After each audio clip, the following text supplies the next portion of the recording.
Hey everybody, today we're going to talk about the Camaro zl1 fan. This fan has come up a lot in conversation. I've got a bunch of messages about it, and I realized I don't think I ever made a video on this thing. So, this is from a 2016 Camaro zl1. It is a Spall brushless fan. Right there. Oh, there you go. Spall, sealed brushless. It is made for Chevrolet. There's a Spall, like aftermarket equivalent to this, that's got a little bit nicer of a shroud built into it, but still requires some custom fabrication. The aftermarket version is listed as their, I believe, 900 or 950 or 1,000 watt fan, whatever it is. It's like $1,000, $900. This is the zl1 fan. It comes with like a big plastic shroud. It's huge. You'll wind up cutting it down. But this thing from Rock Auto is like, I want to say like high 400s, low 500s. I don't remember exactly. I'm not really good with money, so just, go look it up yourself. 2016 Camaro zl1 19-inch fan. So let's talk about this fan. Later I'm going to show you how to program this in Holley, but for now, let's go over the physical stuff of this fan. First off, it's big, right? So, if I am hooked on the outside of where I cut this fan shroud down, we're looking at 19.5 inches, okay? So, if you look, it overlaps, right? The radiator's down here, and then it overlaps, that much, whatever, one knuckle, right? So 3/4 of, I have a tape measure right here. It overlaps just about 1 inch right there, and it overlaps an additional 3/4 of an inch up here, okay? So this is a 19-inch tall radiator, but overlapping it is fine, it doesn't matter. So if you buy this fan, it comes with a big plastic shroud, you're gonna wind up cutting it down, or you can remove it from the shroud completely, have a fabricator, or do it yourself. I can't do that type of stuff myself. Have him make a little billet plate that goes in here. There's a couple of companies out there now that are making shrouds for these things. DeWitt's is making them, and I think Be Cool is the other company that's making them. And Jay Blanchard from J-Wire Solutions is also making a billet plate that goes in here. And then you could build off of, I don't know exactly what his plans are to do beyond just making the billet plate. He may be making full fan shrouds. I really don't know. But that'd be somebody to talk to also to check it out. Or bring it to your fabricator like I did. Dump it in Matt Smith at Performance Fab's lap. Act like it's not that big of a deal and say, hey, can you just slap this together for me? It can't be that hard, because that's the way everybody treats everything in racing. It can't be that hard. So, get yourself a fan. This fan moves more air than any other fan that I've tested, and I've tested a lot of them. I have an anemometer which measures airflow, yada yada. This fan outflows every other fan. This fan also outflowed the combination of both of those 16-inch Chevrolet brushless fans. Now, full disclosure, the dual 16-inch Chevrolet brushless fans from a Chevrolet truck will move more air through the core, a bigger core of a radiator, just because it takes up more surface area. So if you have a car if you have the space to put that dual 16-inch Chevrolet fan setup in it, do it. Those are awesome. But if you don't have the space, this single 19 is about as good as it gets. I haven't tested another fan out there that works as good as this one. A couple takeaways from this. One, this fan is designed for 12 volt. But Devin, your car runs on 16 volt. How can that work? Well, this fan will shut off at 17.3 volts. 17.2, it runs fine. 17.3, it shuts off. We sell a full spectrum power lithium battery and a Power Master alternator that they kind of set up exactly the way we wanted for us. It's got a voltage regulator of 17.5. Now, if the car is wired correctly, you should be using, if you have an alternator, you should be using like probably 2 contactors, okay? What that means is, alternator's here, it outputs power back to the battery, it goes to a contactor, let's just use this as a contactor, right? And then off of that, it goes to the battery, and then from the battery, it goes to another contactor, and then from that contactor, it goes up to a stud on the firewall, and then from that stud on the firewall, it would go back to the to the fan, okay? Now, how is that gonna be lowered voltage? Well, it has the alternator has got to put out 17.5 maximum. By the time it actually charges the battery up and does all this, it's well below 17.3. It's usually about 17.1. So that's how I get away with it. The other thing is that most alternators need to be excited. So if the fan fires up before the alternator gets excited, it's drawing enough amperage where it's not going to put out 17.5 volts. So do as you see fit, wire it however you want. As far as the wiring of this fan, it is a Yazaki connector, Yazaki, whatever. It's an expensive connector. The connector itself, the mating connector itself is like 30 bucks. Here is that mating connector. No, I'm not trying to sell you a harness, but I will tell you that if you want to do it yourself, you can buy these connectors from Ballinger Motorsports. They're, again, like 30 bucks. We have them in stock as well. They're like 30 bucks. If you want me to make you a flying lead harness, it's probably going to be like 150 bucks. Well, why is it so expensive? Well, you got a $30 connector. I'm going to use 10 gauge zl1 wire, which is about $3 a foot. You're going to tell me you need at least 12 damn foot because that's what everybody comes up with. So you got 24 foot at $3 a foot. And then the time it takes to crimp terminals, populate it, blah, blah, blah. It's going to be expensive. Your other option is Vintage Air sells a flying lead harness that'll plug right into this. And I don't know what they loom it in or what they cover it in, who knows, but it's nice. I've seen some pictures of it. It seems as if other people have used it and had good luck. And I think they're right around like 100 or 120 bucks from Summit. So that's how you would hook this thing up.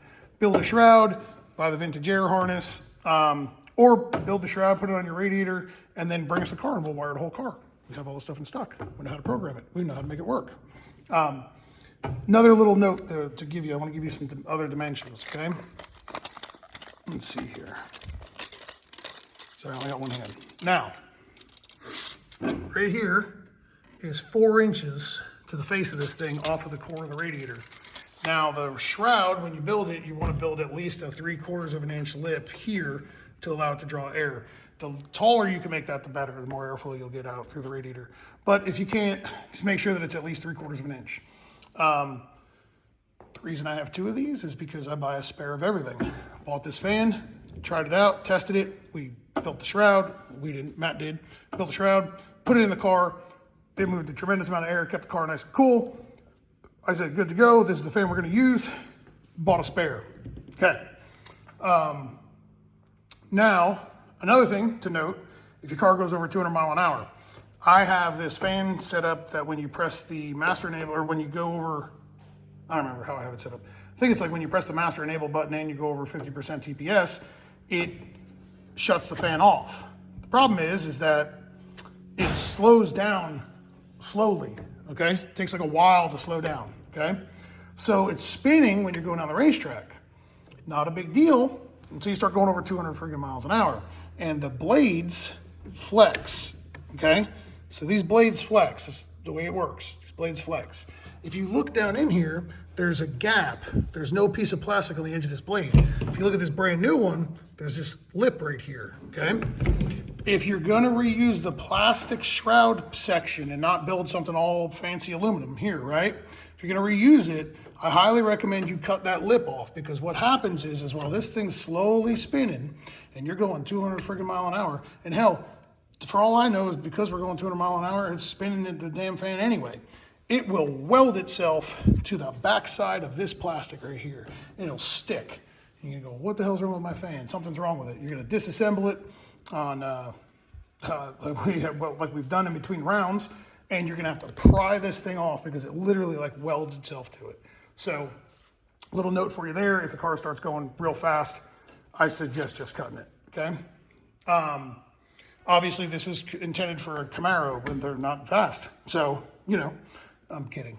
It was intended for a stock Camaro, and you know, they don't plan on, you know, making sure that there's 200 mile an hour wind that goes through it and doesn't screw up the fan, because they don't recommend you going over 80 miles an hour. So, there's the zl1 fan. This thing is awesome. It is the highest flowing fan that I have used so far. If anybody thinks that there's something else that's better than this thing, let me know in the comments. Now I'm going to switch over to screen recording and we're going to look at how to program this in Holley and what it requires. Something before I get off here, I want to show you because there's not a lot of info on this thing, right? So here's the old wiring harness for the car. Okay, and there we go. Here's the connector. So if you're looking at the connector, and the reason I'm doing this is because literally, like, you cannot find information on this thing. Nobody tells you anything about it. This is really difficult to do with one hand. There we go. Okay, so the locking tab up, power is on the left, if you're looking at it from the back, ground is on the right. Your PWM signal is down here at the bottom. So locking tab up, power on the left, ground on the right, and your PWM signal is down here on the bottom, okay? There is a fourth hole. That's what everybody keeps talking about, right? On TikTok or Instagram, the fourth hole. There's your fourth hole, and it doesn't do anything. So you avoid the fourth hole. There's no pin in there. This is a 3-wire setup. So you want to run your main, like your power, right to a battery source. This thing's going to draw in upwards of 80 amp. I'm sorry. We recorded 65 amp on 16 volt. So, you know, on 12 volt, you're probably looking at about 80 amp. So prepare for that. It's got to be wired appropriately. Now let's look at how you program this thing. All right, so we checked out the fan. Now it's time to, it's already wired up, right? We're assuming it's wired up. And now it's time to program it in Holley. So open up your Holley software and come over here to this IO tab right here. If you don't already have this tab, go to Toolbox and then Add Individual Config. Scroll down here, double click IO, and then just click the base config blank. But I already have this tab in here. So this is an output from the ECU. So right now we're in inputs and we need to go to outputs. So click on outputs and then you'll make an output, right? You'll name it, right? So right here it's named fan PWM1. It's a PWM negative, okay, which means it's pulsing a ground. You're going to enable it and then you're going to go to configure. All right, so this output turns on. This is how you want to tell it to turn on. My suggestion, just turn it on above 500 RPM. So once the engine's running, turn it on, okay? And linked output should be nothing unless you want to add a linked output. We're not talking about that. There shouldn't be any timer. You're going to have a constant power and ground already to this this fan. You could also use like a big 100 amp relay for this if you want to power it through a relay. That's acceptable as well, but it is recommended by Chevrolet and by Spall to run it directly to a battery source. Okay, now here's where you have to do the work. PWM setup right here. So the type is fixed. The frequency for this fan is 128 hertz. Okay, and the table units is duty cycle, so you can select either duty cycle or pulse width, but we're in duty cycle here. Okay. Now, this is very basic. It has to be a 2D table because it's a PWM output. So I just use an RPM right here, right? This is a just a you know, this is my my y-axis, right, of RPM, and then x-axis is coolant temp. So this fan turns on at 11% duty cycle. Okay. So what I do is at 10%, it's off at 145 degrees. At 11%, it turns on. So once it gets to 145.1, it starts to interpolate data to 150 degrees to go to 20% duty cycle. Okay. As the duty cycle goes up, right, we're all the way up here to 90% duty cycle, the fan goes faster, moves more air, more flow. So what you want to do is decide where you want to. Sorry, I just sneezed. What you want to decide is where you want the car to run at, right? Now, if you're looking at this, you're probably thinking, man, the car runs at 200 degrees. No, this car runs at about 175. So 70% duty cycle on this fan is about all it needs to keep this thing about 175 degrees, okay? Now, 90% is its maximum. believe it started to cut off on me at 91 or 92%. So we don't ever exceed 90% duty cycle. All right. Um, so 10% is our minimum. Well, whatever, 11% is our minimum, and like 91 or 92% is our maximum. So give it a little bit of bandwidth here, 10 to 90. That's how I do it. Scale it accordingly. I don't like the fan running. There's no point in having this fan running hard if it doesn't need to, because it's just going to draw a ton of amperage. At 50% duty cycle, I'm pretty sure this thing only drew like 20 amp, right? So, and your car may only need 50% duty cycle to keep it cool. I have a twin turbo big block with a whole bunch of crap stuffed underneath the hood, not a ton of airflow, got a hole in the bumper, but not a ton of airflow out. Your car may only need 50% duty cycle to keep this thing cool. So tinker with it, play with it. The first time you go drive the car with this fan on it, bring your laptop with you and start ramping duty cycle up and down and see where it's happy. So again, frequency 128 hertz. Table units, duty cycle. I use an x-axis of coolant temp, y-axis of RPM. You could also set this thing up to turn off with throttle position. So like you could make this TPS over here, right? And then once it gets over 50% TPS, if this was 50, if this was 50% TPS over here, you can just make all of these 0, right? And shut the fan off. So the possibilities are endless. It's just whatever you decide you want to do and how you want to use it. So hopefully this answers all your questions. And once you, I went a little bit ahead of myself there. If you ever watch my videos and you find myself talking to myself, or you find me talking to myself, does that bother you?